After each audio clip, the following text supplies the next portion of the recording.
May mga kababayan tayo dito sa Saudi Arabia ang nagpasagip sa polo dahil overwork daw sila sa kanilang kumpanya o sa restaurant na kanilang pinagtatrabahuan.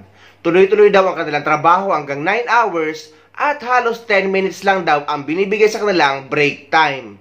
Pinagtatrabaho din daw sila kahit day off nila. Kaya nagpasagip na sila sa polo sa Saudi Arabia dahil paglabag ito sa pinirmahan nilang kontrata. Makikita sa video na dapat nakapag-impake na sila para pumunta sa polo pero naabutan pa sila ng kanilang employer at sinaktan sila. Ayon kay kabayan ay trabaho naman talaga ang pinunta nila sa Saudi Arabia.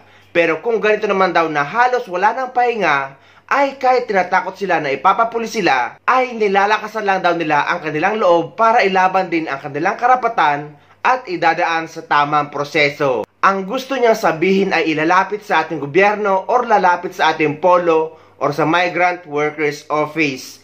Ganito ang kagandahan kapag isa kang documented OFW dahil kapag may paglabag sa pinirmahang kontrata ay pwede nyo ipaglaban ang karapatan nyo at pwede kayong lumapit sa ating gobyerno. Sa ngayon ay nasa polo na sila. Get out!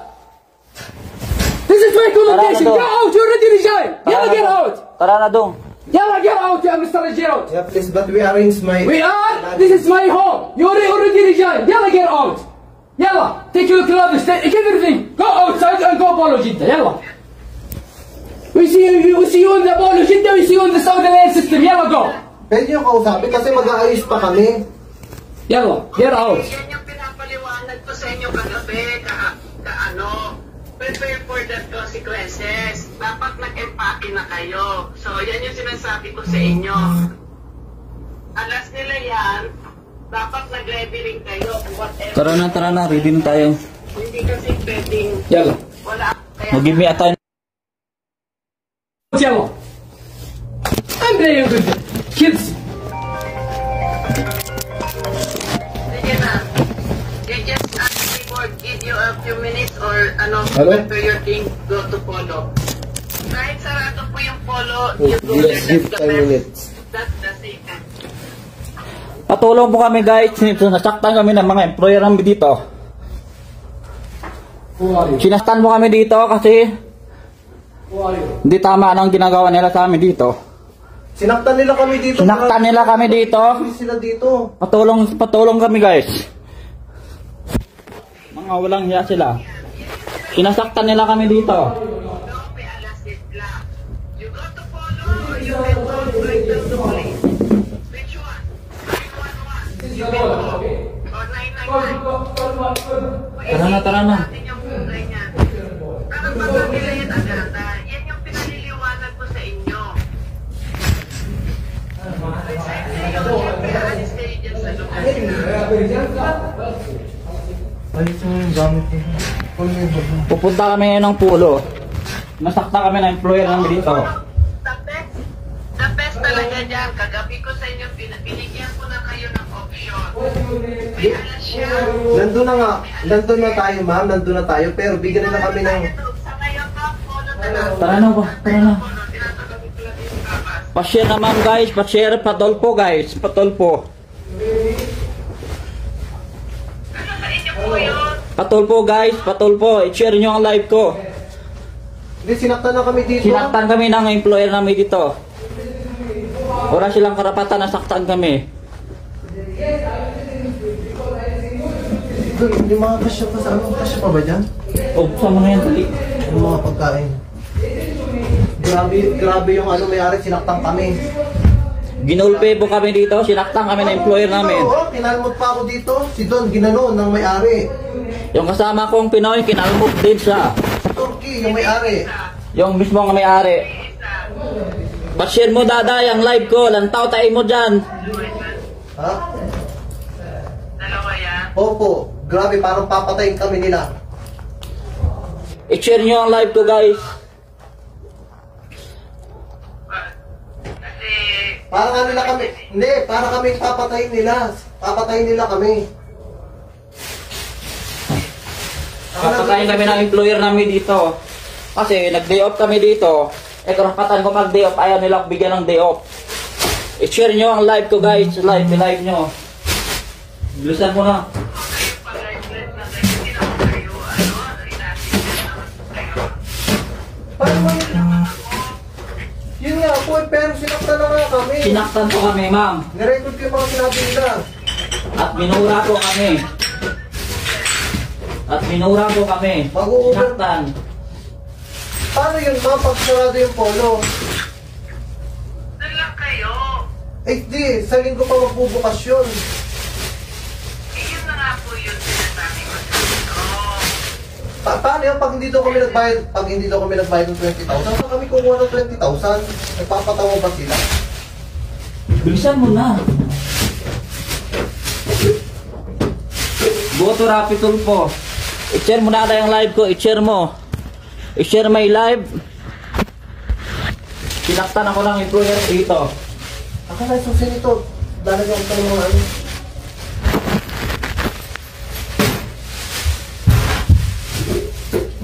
Wala pa naman kami yung load.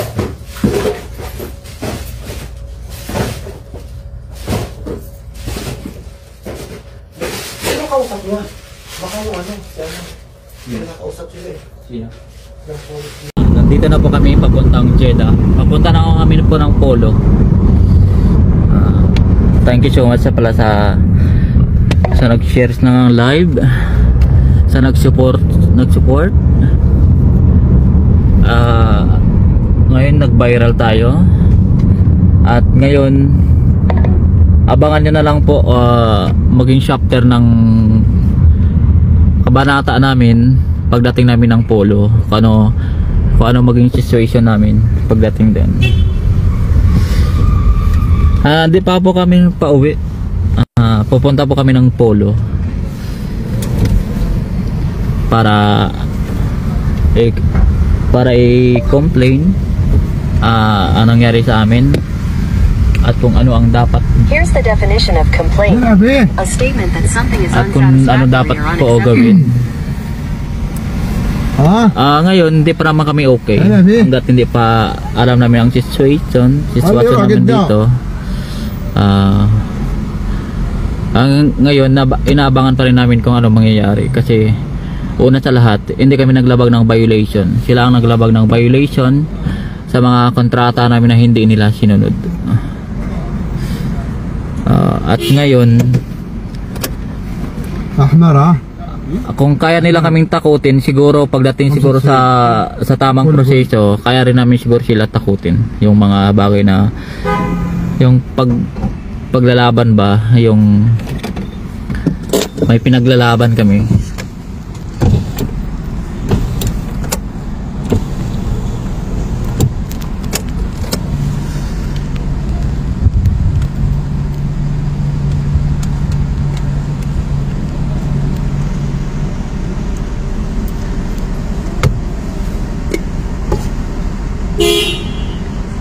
Shout out nga pala sa inyong lahat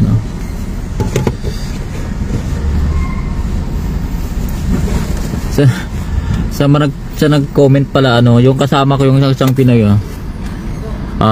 dito na po siya humina ng katawan niya dito na hindi nagsuka na-stress at hindi na maintindihan yung naramdaman niya kasi nakalabas na kami ng accommodation. Parang kahit paano gumaan yung pakiramdam namin na yung kumbaga hindi kami kulong, kumbaga ganun, hindi kami kulong sa isang bahay na alam namin na parang may nag-aabang, may nagbabanta sa amin. Ayun.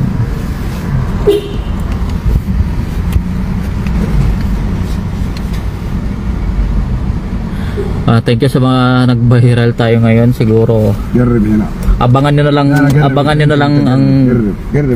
ang maging kapalaran namin pagdating namin ng Polo, o ano maging mangyari, ganun mangyari, at ano ang maging proseso at ano maging laban namin. Salamat sa inyo lahat na humantong sa himpilan ng uwa, na nakita nilang lahat Yung video ko kasi guys, pangalawang beses na yon nangyari. Kasi ginulpi kami kasi hindi kami nakahawak ng cellphone. Kaya nung sabi ko, naglakas loob na ako na kukunin ng cellphone ko para kahit paano may evidence kami na ganyan ang ginawa sa amin. Ayun, kahit sabihin namin na hindi rin kami natakot, may lakas kahit kaya hindi kami ganit na sabihin na hindi kayo matatakot, lakasan yung loob mo, pero deep inside pa rin, nandyan pa rin yung kaba namin na kakasakali na magdala sila ng maraming tao. Hindi, dalawa lang kami, wala kaming laban mo.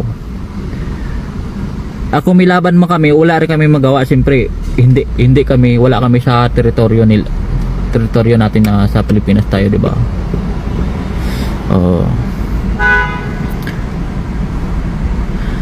Guys, sa mga nag-PPM pala, sa mga nag-chat sa akin, hindi ko kayo maisa-isa kasi ang dami nung nag-PM, ang dami nung naging na karamay sa akin na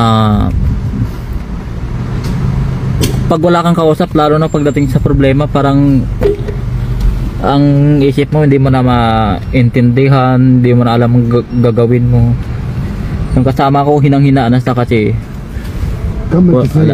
wala sang kain, isang bisis lang kumain. Ako wala akong kain, wala pang tulog, pero sabi ko bahala na, takasan ko na lang loob ko si Sarah Magagas na. Nanghihina yan kasi dito na yung binuhos ng kainaan niya kasi parang naiyak na nga ako eh. Kasi nung nandun kami sa loob, parang siyempre kahit sabihin na hinang-hinaan na kami, pinapakita pa rin namin na malakas kami kasi para isipin nila na hindi kami takot, parang isang bagay na takutin kami. Tinakot nga kami, papulis kami. Tumawag sila ng pulis, tumawag rin kami ng pulis. Pagdating namin sa baba, wala namang pulis.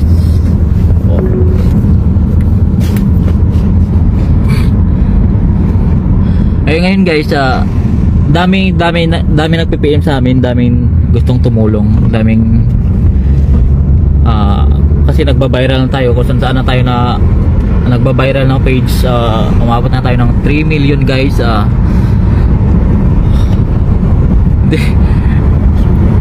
Hindi ko akakalain na umabot sa ganito, at saka hindi ko rin akalain na umabot ang situation ko na maging ganito ang maging kapalaran ko, na hindi na tawag dito na ito ang madatnan ko, stress, depression. Napakain ba dito? Trabaho po ang pinunta ko para alam mo na, pag-abroad ka for the future, for the family. Wala yung pagkain dito. Doon sa bago? Ito na ako. Salamat talaga kasi nakalabas na kami, nakahinga rin ng siguro mga 20%, nakahinga na rin kami kahit nandito kasi nakalabas na kami sa yung sabi ng may-ari na bahay ko to, lumayas kayo, layas. Kung tutuusin, kaya rin namin lumaban, kaya namin labanan kasi yung mga kilok na parang babae rin naman ang magipaglaban, parang ganun. Siyempre natatakot rin kami lumaban, siyempre baka mamaya kami babalik na rin na sinakta namin sila, tapos sabihin bahay nila yan, nakitira lang kami.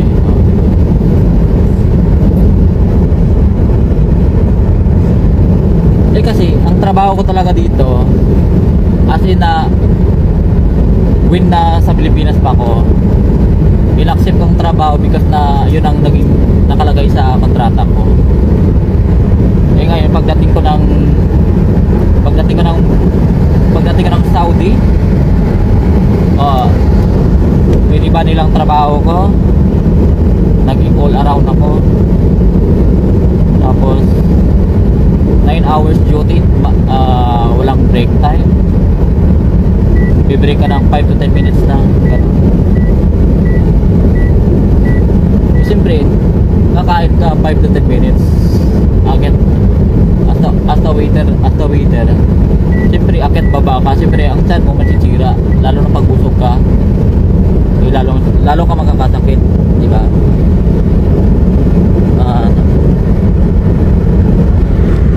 Hindi pa namin nakamit ang hostesya, hindi pa. Sa punto pa lang, ongoing pa lang kung ano mangyari sa amin. Kasi hindi pa namin alam kung ano mangyari.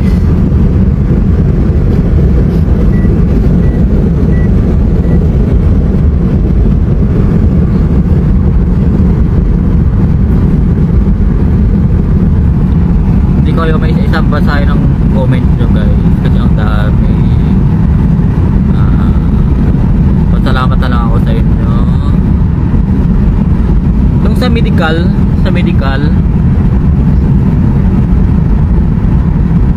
hindi ko alam kung ano maging proseso, kasi may evidence naman kami na nasa picture na piniksura namin na may basa, dinodoro, ganun.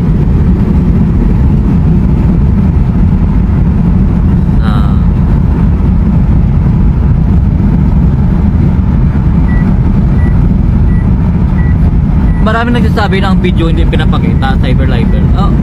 Marami nagsasabi na is evidence, is the proof na evidence na ginawa nila sa amin. Kasi una sa lahat, wala rin naman kaming binanggit o pangalan nila na pangalan ng company na ikakasira nila para sa social media na ayan ang company na ganyan. Ang sinasabi ko lang doon yung sinasaktan kami, yun lang. Hindi naman siguro basihan yung sinasabi na ano yun. Marami rin nagsasabi na delikado. Marami rin nagsasabi na is evidence, is the proof na yung sinasabi ng gumawa sa amin is the big evidence na kaya namin patunayan na ganyan ang ginawa nila sa amin.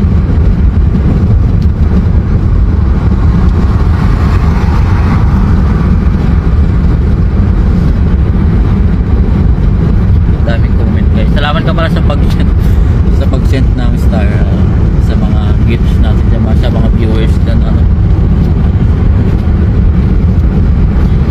siguro ilalapit namin to kay Tolpo. Kasi hindi ko matanggap yung ginawa ng amo ko sa akin. Kasi first of all, wala akong nilabag na violation sa kanila na ika-terminate o ikakagalit o para saktan kami, wala. Kasi una sa lahat, nagpidos na kami sa Pilipinas pa lang, nagpidos na kami kung paano ang patakaran ko, ano ang gagawin at kung paano, diba?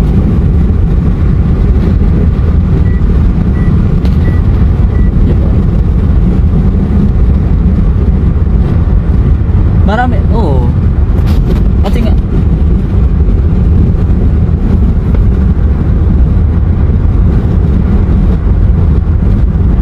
ano kasi yon, yung tinawag nila ako na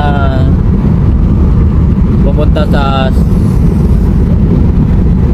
may store para mag-usap kami daw.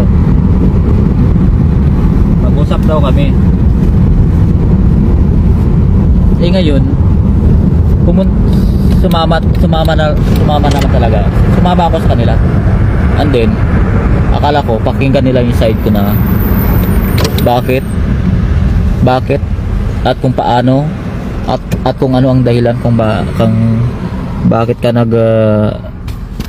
complain sa agency, bakit, kung ano ang problema, kung saan nanggaling ang hinuhugot mo, ganun. Hindi sila nagtanong kasi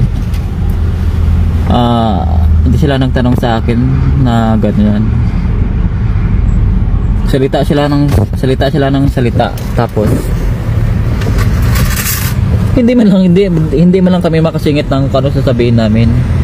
Tapos sasabihin pa sa akin, I will give you 48 hours to babayaran ko daw. Bigyan ako ng 48. Bigyan ko daw sila ng 48 hours para makabayad daw.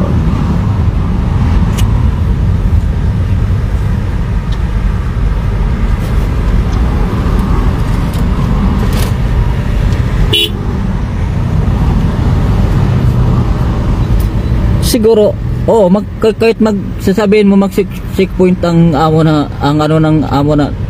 gumawa sa amin, una sa lahat wala kaming violation ng ginawa.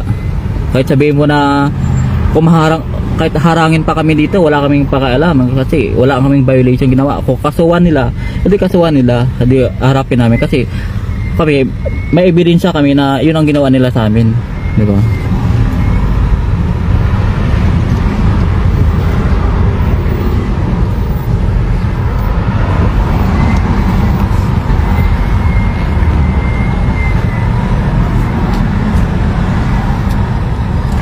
Saka, bakit kami haharangin pa eh? Nag-sign na kami na resignation sa kanila. Bakit pa kami haharangin?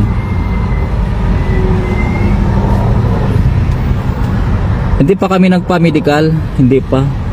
Pero may yung mga ginawa nila sa amin. Ayun. Naka-record para in case na ano mangyari, meron kaming ipapakita.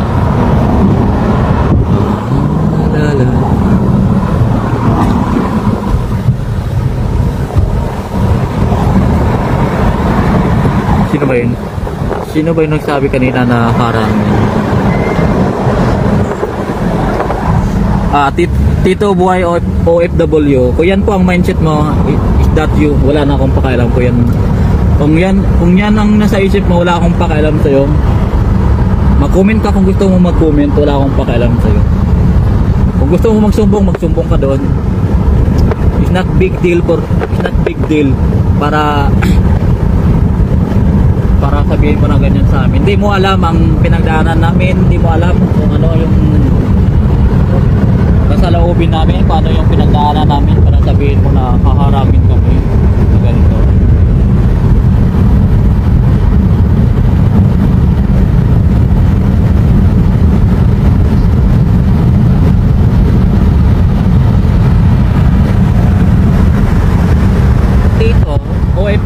Tito Buhay OFW, hindi lang ang DOF ang na-complain namin, hindi lang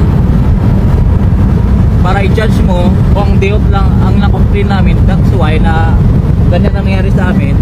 Huwag kang magdugtong, alamin mo ang punot dulo, ha? Wala akong pakialam sa'yo. Kung gusto mo mag-pass o gusto mo magsumbong ka doon, wala akong pakialam sa'yo. Hindi mo alam ang pinagdaanan namin, hindi mo alam, at hindi lang ako ang nagreklamo, lahat kami lang dalawa ang lakas loob na nagreklamo. Alamin mo muna bago ka mag-comment kasi hindi mo alam yung pinagdaanan ng kapwa mong OFW.